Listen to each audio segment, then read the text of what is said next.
soa eto amin'ny afaka miaraka amin'ny Thank you.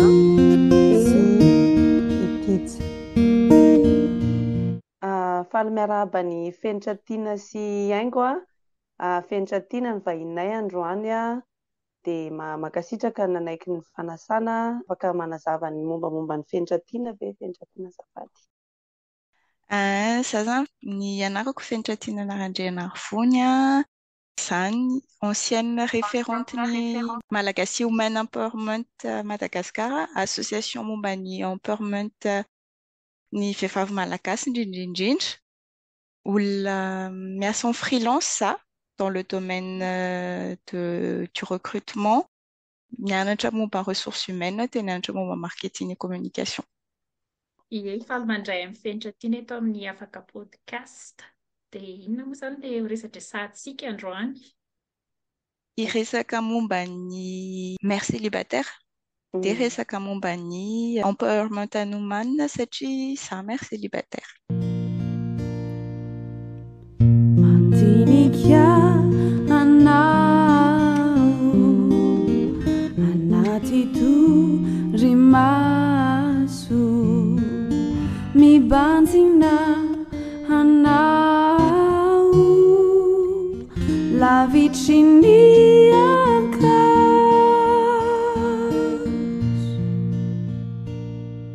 inona no tiany fenitra tiana zany hozaraina manoloana an'izay zavatra iainan'ny fenitra tiana izay hoe manao ahoana zany, mety manitikitika ny mpiainao-tsika hoe ohatry ny ahoana zany taiza zaza rery zany inona ny manampy an'ny fenitra tiana sy ny hoe fanampiana ny vehivavy izay miatrika an'izany satria misy vehivavy manambady ary atao hoe miray tokantrano amin'ny vadiny fa le izy daholo no manao le izy izany hoe ohatrany hoe mère célibataire ihany na dia manambady ary. Le izy zany manana namana kisivavy dia miresaka momba an'izay zavatra izay hoe maninona itsika vehivavy no manana izay charge mentale izay momba ny zanakitsika sy momba logistika ao an-trano. Dia tsapako kokoa le izy eto amin'ny vehivavy gasy. Misy koa ny namako fa za miaina le izy fa hitako kokoa zany le izy amin'ny namako gasy. Dia tena marina zany tsapako be hoe momba an'ilay zaza amena reny foana na mère célibataire izy na mère azo atao hoe normal entre guillemets dans un foyer. Le izy zany ohatry ny hoe tenena foana hoe mila mamany io zaza io. Raha eo mamany dia izay tafavoaka io zaza io, mamany no ilainy, izay foana. Dia misy zany eo zany mamany dia ok. Donc na resaka dokotera, na resaka fianarana, na resaka sakafo, na resaka pitsopitsony kely fotsiny ary na resaka hoe fikarakarana an'ilay zaza dans le quotidien dia ny reniny foana ny andrasana an'ilay izy. Dia tapako ilay izy hoe tsy haiko aloha raha amin'ny hafa efa miova ilay izy fa tsapako hoe resaka éducation ilay izy. Ohatran'ny zarina be loatra ny izy hoe ny vehivavy ravaky ny tokantrano izy ny fitenenana dia hoe ohatran'ny atsipitsipy zany ilay izy adidinao mikarakara ny tokantranonao sy ny zanakao. Donc ianao zany amin'ny maha-vehivavy anao gestionnaire de foyer hoe mahavita mikarakara ny ao an-tokantranonao, donc inclus ny zanakao. Dia ny anahy zany tsapako ilay izy hoe zavatra rehetrarehetra momba zanako satria moa za mère célibataire aty amiko daholo satria moa zanako ilay izy. Dia ilay izy ohatran'ny mahafaly anahy ihany hoe za no concerné amin'ilay izy satria any amin'ny foyer normal tsy maintsy miresaka olona roa hoe inona no ataontsika na dia hoe ilay ramatoa ihany ary ny tena manao an'ilay izy. Décision collégiale zany io. Dia mahafaly anahy koa hoe izao ny fomba éduquer-ko ny zanako vavy. Dia donc c'est moi qui décide ohatry nahoana ny éduquer-ko ny zanako vavy. Rehefa any amin'ny foyer olona anankiroa ianao tsy maintsy décision collégiale hoe ohatry nahoana ny éduquer-na zanakitsika. Dia ny zavatra hoe mananana fotsiny peut-être hoe des fois te hananana olona zany hoe hifandona kely ny hevitra, hifanampy. Donc izay zany important atsipikely ho an'ny ankizivavy izay mitady tanora tokantrano dia tavinareo olona afaka ifanampy aminareo amin'izay zavatra izay. Hoe misy hevitra mifandona pour l'avenir de votre foyer. De varinao ka lasako ny sakio mitazana anao lay tsy manatsiny mijerijery anao lay mikiotabahiny de lasambozanao ry lay sombiny aiko draindray tomany draindray mikiky tsy misy afa-tsy izay raha fehezina sy aty. Ny any Madagasikara manahoana ny fijerin'ny fiarahamonina amin'izay le hoe safidy moa zany le isa hoe ahoana aloha sao dia tsy fantatro akory hoe inona nahatonga an'izay fendratiana teo amin'izay toeran'izay raha azo zaraina raha afaka zaraina tsy voatery fahetraka. Azo atao hoe safidy an'ilay satria olona roa miaraka olona roa misaraka dia safidiko mitaiza ny zanako. Manahoana ny eo amin'ny fiarahamonina na eo amin'ny fianakaviana misy manampy ihany ve satria tsy mora izany mitaiza zaza rery izany. Betsaka ny olona iarahako dalana izao amin'ny asako betsaka tena sahirana be amin'ilay izy satria tsy mora ilay izy satria tsy olona iray no nahavita zaza tsinona fa olona roa. Misy fiteny aty aminay hoe it takes a village. Zaza anankiray. Zaho aloha manana fianakaviako koa manampy anahy.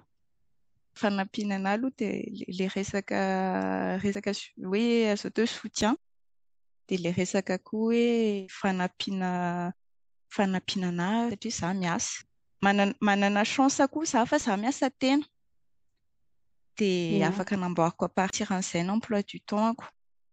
Dia ny fijerin'ny fiarahamonina izany le izy tamin'ny voalohany tsapako be le izy tamin'ny voalohany mihitsy satria le izy ohatrany hoe rehefa un moment tena sisika 25 ans eo asika mafy dia mafy amin'ny tovovavy tena tokony eritreritra amin'izay ianao ny hanambady dia efa misy pression kely ao aorianan'izay hoe tokony hanambady ianao satria amintsika gasy mantsy fanambadiana no azo atao hoe tena réussite ambony indrindra ho any ankizivavy. Dia tsapako ilay izy.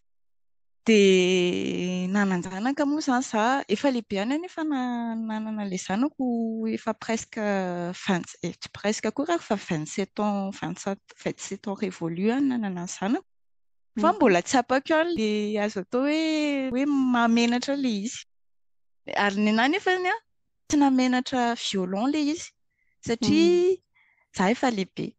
Tsy zazakely intsony hoe na 12 taona fa efa lehibe. Nefa tsapako ilay izy hoe ho mafy ity zavatra ity. Dia nandeha ilay izy dia nandeha. Dia izao 23 taona fierté ho anahy ilay izy satria tsy lehibe ohatr'izao raha tsy niaina ilay izy. Fierté ho anahy koa ilay izy satria ohatrany hoe azoko izany hoe maninona ilay izy no sarotra sady azoko koa ny avian'ny hafa.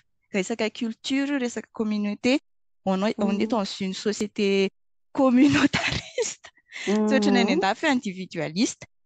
Dia rehefa tsy manaraka ny lalana nomenanao ianao dia tu déstabilises le système. Izay aloha. Dia izay no tena nahasarotra an'ilay izy. Fa amiko aloha ilay izy amin'izao tena azo atao hoe c'est une de mes plus grandes fiertés. Tena vraiment c'est une des plus grandes fiertés. Et tsy vehivavy ohatran'izao raha ohatra hafa amin'ny parcours-ko. Tsapako nefa hoe peut-être hoe ny parcours-ko samihafa satria misy facteur amin'ny sisiny hoe nanampy anahy. Déjà aloha fianakaviako. Déjà aussi hoe ça j'étais quelqu'un de carriériste. Le fanambadiana tsy dia tena atao amin'ny skopiko ilay izy. Hoe tena hoe zavatra tena hoe tadiaviko kokoa. Ny famille tena non tovovavy ianao fa moi tsy dia tena atao amiko ilay izy. Tamin'izaho niaraka taman'olona nitady compagnon de route surtout fa tsy tena hoe fanambadiana. Dia tsapako hoe tsy nakarary anahy ilay izy satria zavatra tsy tadaviko. Fa tsapako hoe maninona makarary an'ilay olona ilay izy satria bu ilay izy ary bu tena ambony be. Dia azoko ilay izy. Lasa sy ezaka ataonao matory misakafo mifaly milalao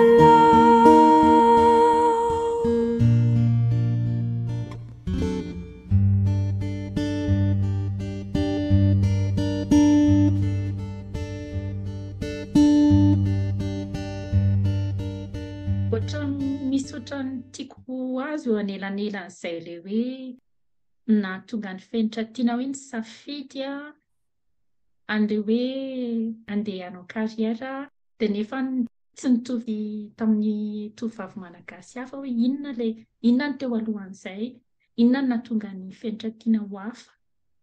Oui, hafa ohatran'ny hoe je suis différente des autres filles, dia ohatran'ny hoe c'est un petit peu prétentieux.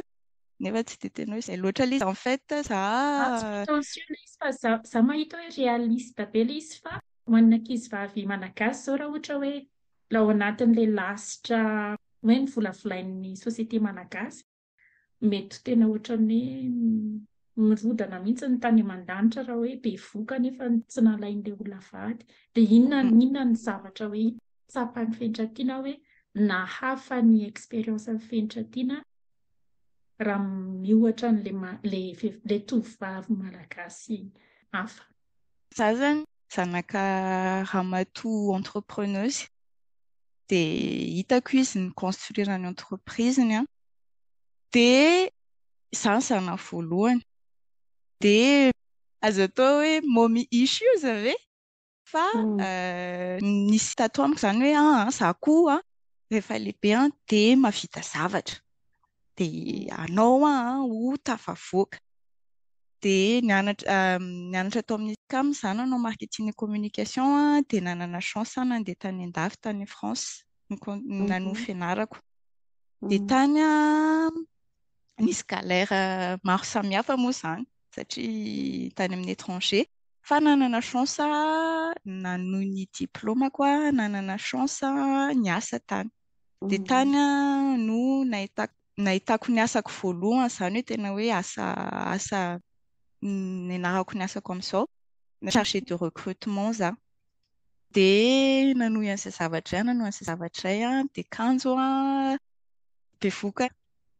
Dia avy eo tsy vitako irery ny taizana azy dia nody dia tafody dia en fait le tafody ny tena nombrele anahy satria za nanofy hoe vitako io dia kanjo nefany circonstance hoe non. Dia tonga teto satria dadanay sy mamanay zany tamiko izy aloha somary sévère kely. Dia hoe fenitra après 3 mois dadanay miteny anahy hoe andany ianao mitady asa. Dia nandeha nanao entretien zay dia nahita asa. Dia tsy nety amiko ilay asa satria après 3 mois za dia nijanona ny chargé de recrutement tamina entreprise. Dia hoy mamanay hoe ambe ianao miara-miasa amiko dia ao dia zaho hanokatra ny anahy. Dia teo niresaka tamina contactako tany an-dafy za dia nanokatra SARL dia nanomboka ny asa tao amin'ny entrepriseko izany jusqu'à maintenant. Dia za koa en fait voan'ny dépression hoe vu les circonstances le nampivoaka anazy dia nody taty nahazo lasa 108 kilos tafody teto Madagasikara. Dia nanatitra voalohany ny zanako tany am-pianarana dia fianarana zanako moa fianarana vazaha dia misy an'ilay manehoka ny agence Lolita ireny manaraka ny zanany. Dia nahita iray manehoka ireny dia hoe tsy possible hoe izao paoziko izao no anatitra ny zanako mahafatifaty kely dans ces circonstances là dadany tsy mahavita fa zaho mahavita. Dia niady dia izao 63 kilos. En fait niady izany mba ho reny mendrika ny zanako dia ny ady azany ho an'le taloha, ho an'le ankizivavy le hoe tsy maintsy vitako io. Dia ny raisiko izany hoe tsy io izany circonstance tonga aminao zao fa tsy midefiniranao io. Satria tsapaka an'ilay izy hoe société hitana non zaza maditra, tsy fantany akory ny hoe inona nahatonga ilay hoe misy an'izay zavatra fa raisiko izany izay hoe ahatonga anahy ohatr'izao. Dia tsy hoe mampiavaka anahy amin'ny ankizivavy gasy fa tena ilaina ilay izy aleo mianatra ahitana asa. Dia varinao ka lasako ny saiko mitazana anao lay tsy manatsy mijerijery anao lay mikiotabahiny dia lasamborinao ry lay sombiny aiko draindray tomany draindray mikiky tsy misy afa-tsy izay raha fezina sy aty.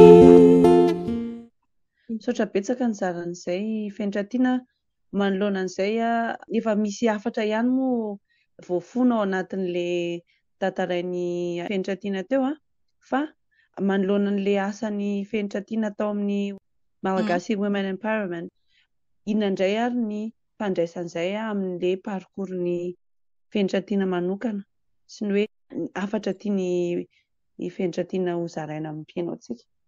Ny nidirako tao amin'ny Women Empowerment izany dia za tena mieritreritra ny tenako féministe. Dia tafiditra tao amin'ny Women Empowerment dia ataoko amin'ny teo frantsay ilay izy azafady. Ça m'a rendu humble. Ça m'a rendu humble satria tovovavy mbola kely taona no za tany France no proposé anahy ilay izy. Dia ohatran'ny admirative kely hoe za raha tamin'ny taonany tsy nanana eritreritra an'izany fa izy nanana eritreritra an'izay. Donc admirative dia nanao an'ilay projet. Dia ny nahafaly natao anatiny tao koa nahita karazam-behivavy malagasy rehetrarehetra, nahita ankizy mbola kely taona no za, nahita vehivavy efa lehibe kokoa, nahita renim-pianakaviana dia tsapako fa na dia hoe mère célibataire ary nanana privilège ihany, nanana chance, nanana fanampiana, na dia hoe bon mieritreritra raha tsy ampy ilay izy, manana privilège ihany dia nampitombo anahy, namatotra anahy koa ny neno hoe inona ny fiainan'ny tovovavy sy ny vehivavy malagasy marina. Hoe ohatran'ny ahoana marina izany hoe miaina ao anatina fiarahamonina gasy. Tena ohatran'ny ahoana marina miaina fiarahamonina gasy dia mihaino ny tantaran'ny zareo sy mihaino hoe inona marina izany no ho avin'ny vehivavy gasy amin'izao. Dia nisy projet mbola en cours moa ilay izy nataon'ny Malagasy Women Empowerment nanokatra centre Iltsaina mba ahafahan'ny vehivavy ao amin'ny quartier anankiray manana toerana ahafahan'ny zareo mitantara, ahafahan'ny zareo mi-se-réunir, ahafahana koa hoe miresadresaka momba fiainan'ny zareo sy hoe manana peut-être hoe opportunité kely ahafahan'ny zareo mivoatra. Fa ny tena marina izany sady tsapako antsika vehivavy gasy, vehivavy rehetrarehetra mihitsy moa izany tsy mifanampy tsika, tsy misy sororité tsika satria tefona aby seho hoe izay koa ny anarako sady nafalena ny tsapako amin'ny za lehibe hoe tsy dia ilaina loatra ilay mifaninana hoe indrindrindrindra amin'ny vehivavy samy vehivavy hoe za zao kokoa, za nanambady an'ry, za zao satria za tsy hainao dia hainao tsy za.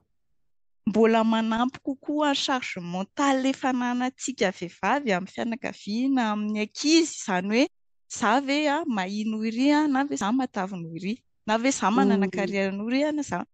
Dia tena ilaina tao izany anisan'ny devise tao izany hoe on est toutes comme des sœurs. On est toutes comme des sœurs. Et bon, azoko any aloha any amin'ny fianakaviana sasany misy atizena mihitsy ary ny rivalité. Fa anisan'ny taona ianarako hoe tsy dia ilaina ilay rivalité. Satria à un moment de la vie ianao matsapanao ilay izy hoe niaina ilay rivalité fa tsy niaina ny fiainako. Te hi-prouver hoe navita an'izao fa en fait tsy dia tena izay marina ny tiako hiainana tout simplement. Dia malagasy main tempérament tena anisan'ny zavatra nafaly anahy dia mbola mitoly izy hatramin'izao fa tsy izaho intsony no référent teto Madagasikara. Fitovy tanjona amintsika izany ry Tejy. Ohatran'ny mampatsiahy an'ilay vehivavy. Ny anay moa izany misehatra hoe vehivavy fa mety ohatra vehivavy amin'ny Madagasikara indrindra indrindra koa vehivavy mpifindra monina dia mampatsiaro an-dry zareo hoe tsy irery ry zareo fa misy olona mitovoka aminazy foana. Oui, ilaina be no mifampitantansika satria ohatran'ny tsapako hoe lehilahy indraindray mifankahazo fa tsika tsy mahay dia ilaintsika nefa izay mifankahazo izay. Izay mihitsy ilay izy ary ny antony lehibe anankiray koa tokony hoe mahatsara ny firaisan-kinan'ny vehivavy indrindra indrindra. Vehivavy ny tena hiarany mafy indrindra amin'ny eran'izao tontolo izao. Marginalisé kokoa izany noho ny lehilahy dia tsara hoe mifampitantana sy mifandray izany ilay hoe solidarité féminine sy ilay hoe sororité ilaina be ilay izy.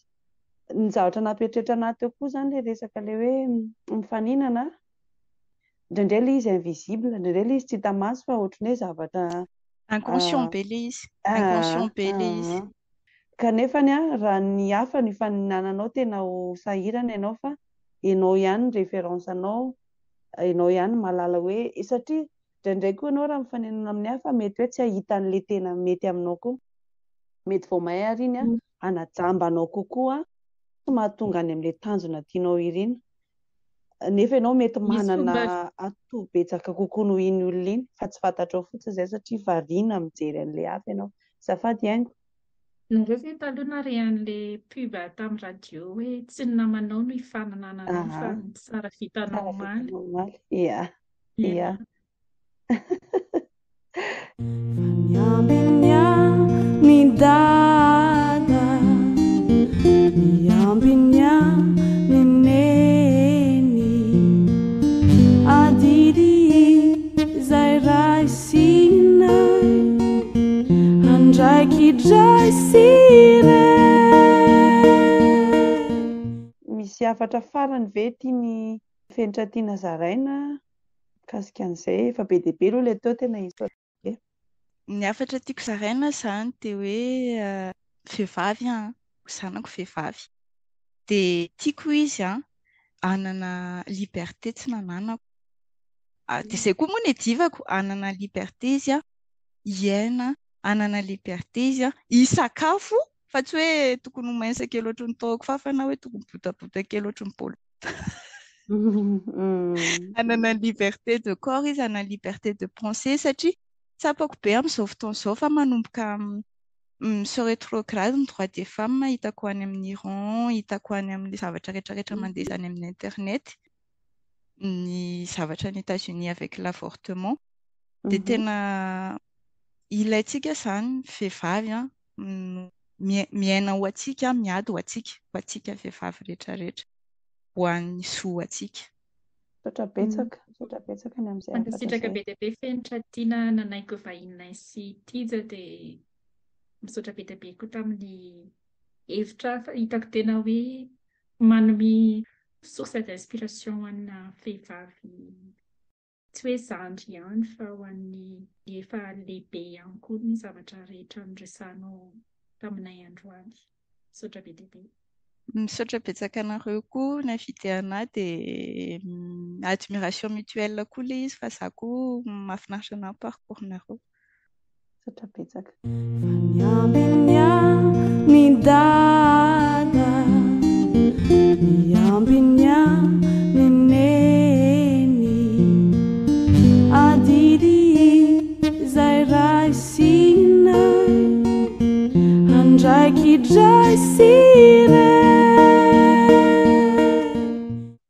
mankasitraka antsika manaraka ny resadresaka androany. Raha hitanao fa mahasoa ny hafa dia zarazarao ary manome fotoananao amin'ny resaka manaraka indray. Matoky ry zanako ezaky zay fa niatafitanao no drafy piananay fa niatafitanao